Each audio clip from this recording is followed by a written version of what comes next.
एक नाव में 50 लोग बैठे थे। उसमें एक संत अपने शिष्य के साथ बैठे थे। तो दो पुलिस कर्मचारी चढ़े। उस समय पुराने समय में संगीन लेके चलते थे, जिनमें चाकू पर लगी हो ऐसी राइफल लेके चलते थे। तो नजदीक गए और संत के शिष्य से कहा, और शकील तो वहां जगह नहीं थी, तो एक बूट मारा। वो नंगे पैर बैठे थे तो बूट से उनके पैर में मारा और कहा साइड हो। वो कोशिश की लेकिन जगह नहीं थी। फिर एक थप्पड़ मारा। वो कुछ नहीं बोले क्योंकि साधु थे, शांत चुपचाप से गए।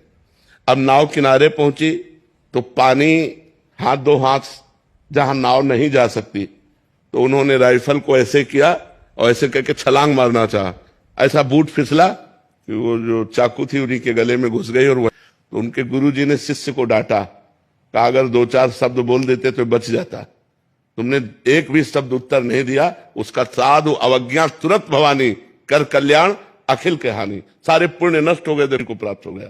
उमा क्षमा सापौते बारी। यदि आपको कोई सता रहा है और आप चुप हैं, ये चुप उसके लिए बम का काम करेगा। अगर हमने कुछ बोल दिया तो बचत हो जाएगी, और अगर हमने बोला नहीं तो उसको भोगना पड़ेगा और तत्काल कोई न कोई उसके ऊपर अटैक होगा, काल का, माया का, कि वो झेल नहीं पाएगा। ये सिद्धांत है। अगर हम चुप हैं तो चुप रूपी ये बम उसको नष्ट कर देगा, और अगर हम बोल दिया तो उसके पाप नष्ट हो जाएंगे, वो बच सकता है। अगर हम बोले ना तो फिर बहुत बड़ा अहित हो सकता है उसका।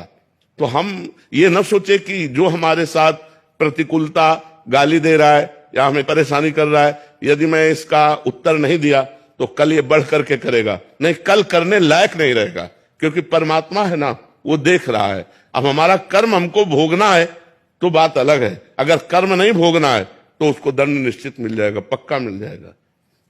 ऐसा नहीं है कि वो ऊपर वाला देख नहीं रहा, मालिक सबको देख रहा है। अगर आप शांत हो, चुप हो और आपको कोई सता रहा है तो एक दिन वो दुर्गति को प्राप्त होगा। आप चुप होकर देख लेना, वो 2-4 दिन उन्नति दिखाई देगी, लेकिन वो ऐसा नष्ट होगा कि बिल्कुल बात समझ लो। इसलिए सहनशील उन्नति को प्राप्त होता है और क्रोध